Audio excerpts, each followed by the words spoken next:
জাতীয় বিশ্ববিদ্যালয়ের অধীনে অনার্স ভর্তি পরীক্ষার জন্য তোমরা তো জানো কি কি লাগবে, অলরেডি তোমরা আবেদন করেছো। কিন্তু আজকে আমরা বলছি অনার্স ভর্তি চূড়ান্ত যখন তোমরা হবা তখন তোমাদের কি কি কাগজপত্র লাগবে, কেন এগুলো তোমাদের এখনই রেডি করতে হবে।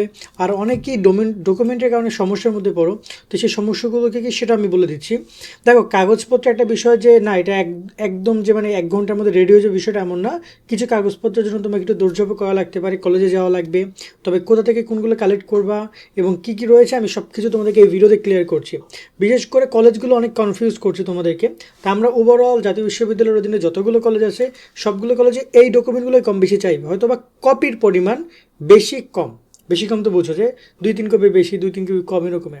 আর যারা তোমরা নিয়মিত জাতীয় বিশ্ববিদ্যালয় ভর্তি পরীক্ষা নিয়ে আপডেটগুলো পেতে চাও তারা আমাদের সাথে সাবস্ক্রাইব ফলো করতে পারো আমাদের পেজকে। আর যারা অনার্স ভর্তি পরীক্ষায় ভালো রেজাল্ট করতে চাও তোমরা চাইলে যুক্ত হতে পারো আমাদের ভর্তি পরীক্ষার কোর্সে। বিস্তারিত দেখে নাও।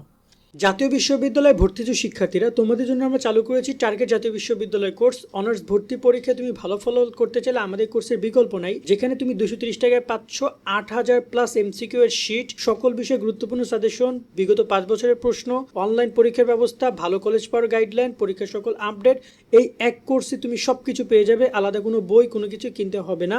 অলরেডি আমাদের কোর্সে যুক্ত হয়েছে কয়েক হাজার শিক্ষার্থী, তুমিও আজকেই যুক্ত হয়ে যাও আমাদের এই কোর্সে এবং শুরু করে দাও ভালো পরীক্ষা দেওয়ার প্রস্তুতি। কোর্সে যুক্ত হতে এই নাম্বারে বিকাশ বা নগদ থেকে 230 টাকা সেন্ড মানি করে আমাদেরকে হোয়াটসঅ্যাপে মেসেজ করে আমরা কোর্স লিঙ্ক তোমাকে দিয়ে দিচ্ছি। বিস্তারিত কমেন্ট এবং ডিসক্রিপশনে দিয়ে দেওয়া হলো। আশা করি তুমি বিস্তারিত দেখেছো, চাইলে আমাদের কোর্সে যুক্ত হইতে পারো। যুক্ত হলে তুমি শিটগুলো পাচ্ছ, অনলাইন এক্সামিনেশন নেওয়া বেশি শিটের উপরে।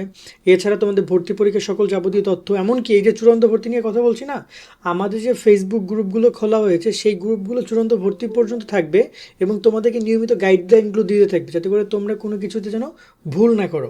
সো যেহেতু ন্যাশনাল ইউনিভার্সিটি ভর্তি একটা পুরো দীর্ঘমেয়াদী প্রসেস, অনেক সমস্যা হয়, সো তোমরা আমাদের সাথে কানেক্ট থাকতে পারো গাইডলাইন, সাজেশন, এক্সাম সব কিছুর জন্য মাত্র 230 টাকা। তো চলো এবারে কথা বলে কী কী ডকুমেন্ট লাগবে। এখানে আমি লিস্ট করে রেখেছি, আমি তোমাদেরকে একটা একটা করে একটু বুঝিয়ে দিই, দিন তোমরা বুঝতে পারবা। এখানে আমি প্রথমে বলেছি অনলাইন থেকে আবেদন ফর্ম পূরণ করে প্রিন্ট, এটা একটা খুবই গুরুত্বপূর্ণ পয়েন্ট, আমি একটু পরে ক্লিয়ার করছি। তার আগে আমি বলছি কলেজ থেকে তোমরা কালেক্ট করবা এই দুটো ডকুমেন্ট। একটা হচ্ছে তোমার এসএসসি এইচএসসির পরীক্ষার মূল মার্কশিট লাগবে। মূল মার্কশিটটাকে আমরা যদি আরেকটু ভালোভাবে বলি সেটাকে বলা হয় একাডেমিক ট্রান্সক্রিপ্ট। এইটা একটা স্পেশাল কাগজ, শুধুমাত্র তোমাকে একটাই দিবে এবং ওই কাগজে ফটোকপি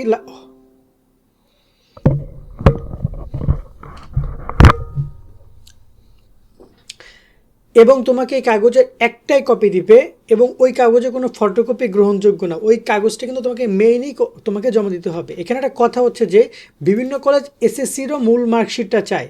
সো এসএসসির অনেকে চায়, অনেকে আবার চায় না। তো আমি আবার ধরে নিই যে এসএসসিটা অনেকে চাবে না, বাট নর্মালি এইচএসসি যে ফুল মার্কশিট মানে মূল মার্কশিট সেটা কিন্তু তোমাকে কলেজে অবশ্যই জমা দিতে হবে এবং এটা তুমি একটাই পাচ্ছ। এটা কোথা থেকে? বোর্ড থেকে তোমাকে দিবে ভর্তি হওয়ার জন্য মার্কশিটটা, মূল মার্কশিট, যেটা একদম লাল একটা কাগজে থাকবে, মাঝখানে বোর্ডের লোগোগুলো থাকবে বা একদম পুরো মানে অফিসিয়াল মার্কশিট। ওকে। আর তোমার হচ্ছে যে প্রশংসাপত্র মানে একাডেমিক টেস্টমোনিয়াল যেটা রয়েছে। তো এখানে তোমাদের আমি যদি বলি একটু, এই যে তোমাদের প্রশংসাপত্রর ক্ষেত্রে তোমরা কিন্তু অবশ্যই এটা কলেজ তোমাকে দিবে, এটা কলেজের কাছে যাবা, তারা এই মার্কশিটের সাথে তোমাদের এই প্রশংসাপত্র প্রদান করবে এবং এটারও কলেজের মেইন কপিটা তোমাদেরকে ভর্তির সময় জমা দিতে হবে, মূল কপি কিন্তু জমা দিতে হবে। আবার অনেক কলেজ কিন্তু এসএসসিটাও চাইয়ে ফেলে।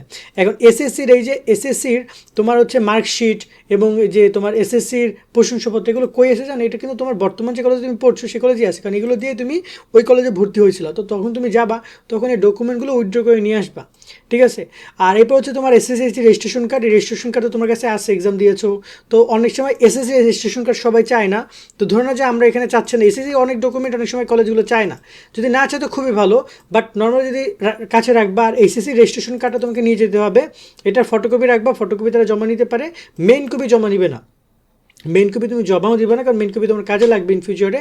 সো তুমি কী কী 3টা ডকুমেন্ট লাগবা, সেটা হচ্ছে মার্কশিট, প্রশংসাপত্র এবং রেজিস্ট্রেশন কার্ড। এই ডকুমেন্টগুলো তোমাকে কিন্তু দিতে হবে, এই দুইটা মূল কপি জমা দিতে হবে তোমাকে। এই দুটো ডকুমেন্টের মূল কপি তোমাকে জমা দিতে হবে। গেল এই বিষয় দুইটা। তারপর হচ্ছে তোমার জাতীয় পরিচয়পত্র বা জন্ম সনদ তোমার লাগবে। এখন কোনো জায়গায় এই তথ্যগুলো চায়, যেমন আমি যখন অ্যাডমিশন নিয়েছিলাম বিবিএমবিএতে ন্যাশনালে, তখন আমার কাছে কিন্তু অনার্সের সময় চায় নাই, কিন্তু মাস্টার্সে আমার জাতীয় পরিচয়পত্র এনআইডি কার্ডের ফটোকপি দিতে হয়েছে। সো আমি যেহেতু ভোটার ছিলাম আমি দিতে পারছি। সো যদি চাই তুমি দিয়ে দিবা, না চাইলে তো ভালো, না না দিলে একটা বিষয় আলাদা। ছবি এই যে ছবির পরিমাণটা নিয়ে কথা হচ্ছে, কোনো কলেজ তোমার পাসপোর্ট সাইজের 1 থেকে 2 কপি ছবি নেয়, কারণ ছবিতে এখন চাইলে ওই স্ক্যান করে বারবার ছবি লাগে না। তবে দেখা যায় কলেজ যদি আইডি কার্ড বানায়, এটা হ্যান বানায়, সেসব জায়গায় ছবি পাঠাইতে হয়। তো পাসপোর্ট সাইজের 2 থেকে 4 কপি, কোনো ক্ষেত্রে 6 কপি পর্যন্ত ছবি তারা চাইতে পারে। আর স্ট্যাম্প সাইজেরও মিনিমাম 2 থেকে 4 কপি ছবি রেখে দিবা তোমার কাছে, এটা কিন্তু কাজে লাগবে, সবসময়ের জন্য রেখে দিবা।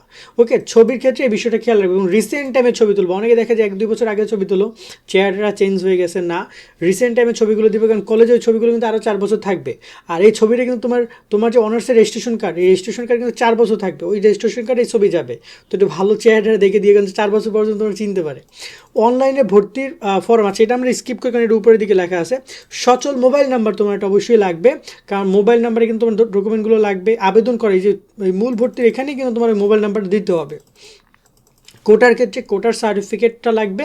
আর ভর্তি ফি কলেজ ভেদে আলাদা বলতে সরকারি কলেজে একটু কম, বেসরকারি কলেজে বেশি, গ্রাম পর্যায়ে কম, শহর পর্যায়ে বেশি। এটা ভর্তি ফি নিয়ে তো দ্বিমত পোষণ রয়েছে, এটা নিয়ে নয়। তোমরা যদি ভিডিও চাও ভর্তি ফি কত, কোন কলেজে কত কী, সেটা আমাদেরকে কমেন্ট করে আমরা ট্রাই করবো একটা ডাটা তোমাদের সামনে উপস্থাপন করার। এবার আমরা কথা বলি অনলাইন আবেদন ফর্ম বিষয়টা কী আসছে। মূলত যখন তোমরা রেজাল্ট দিবে, যখন তুমি চান্স পাওয়ার পরে কলেজে কিন্তু একটা আবেদন ফর্ম তোমাকে জমা দিতে হবে, মানে চূড়ান্ত ভর্তির ফর্ম। মানে অনলাইনে তুমি তোমার রোল নম্বর এবং তোমার পাসওয়ার্ড দিয়ে প্রবেশ করার পর ওইখানে একটা আবেদন ফর্ম আসবে, ওইটা পূরণ করে তোমাকে প্রিন্ট করে নিয়ে যেতে হবে কলেজে। মানে এই যে খুবই ইম্পর্টেন্ট, যদি তুমি সেটা প্রিন্ট করে কলেজে জমা না দাও তখন তোমার ভর্তি হবে না। এই অনলাইন আবেদন ওই ফর্মটা, চূড়ান্ত ভর্তির মূল যে ফর্ম, সেটা অবশ্যই পূরণ করে প্রিন্ট করতে হবে। ওই পূরণ করতে গিয়া তেমন কোনো কিছুই না, জাস্ট তুমি কনফার্ম হচ্ছ যে তুমি ভর্তি হচ্ছ, এটা তারা কনফার্ম করছে তোমাকে। ওখানে একটা মোবাইল নাম্বার দিয়ে কিছু তথ্য চাইবে, সেগুলো দিয়ে তুমি ওটা প্রিন্ট অপশন দিবা, প্রিন্ট করে কলেজে নিয়ে যাবা।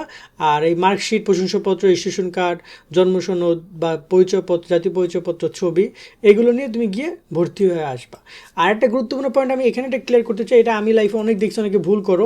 তুমি যে ভর্তির ফিগুলো দিবা, এই ডকুমেন্টগুলো দিবা, অনার্সের জন্য একটা ফাইল বানাবা আলাদা করে, ওই ফাইলে সব কিছু রেখে দিবা, যা তুমি দিচ্ছ বা যা তোমাকে কলেজ দিচ্ছে। বিশেষ করে এই টাকার রসিদ যা আসছে, যখন যেটা জমা দিচ্ছ সেটা রসিদ বা এইগুলো রেখে দিবা। কারণ আমার লেগেছে অনেক, দেখা যায় যে ওই 1 বছর 1.5 বছর আগেরও দেখা যায় হিসাব নিকাশ তারা গন্ডগোল করে ফেলছে, তখন আমি রসিদ দেখেছি, বিষয়টা তারা মাফ করে দিচ্ছি, কারণ হাজার শিক্ষার্থীর কাজ তারা করে। সো ভুলভ্রান্ত হইতে পারে, বাট তোমাকে তোমার জায়গায় এই টাকা পয়সার বিষয়গুলোতে নিউট্রাল থাকতে হবে। অনেক কথাবার্তা বললাম, সকলে অনেক ভালো থাকবা। আর কোর্সে যারা যুক্ত হয়ে যাও, আল্লাহ হাফেজ।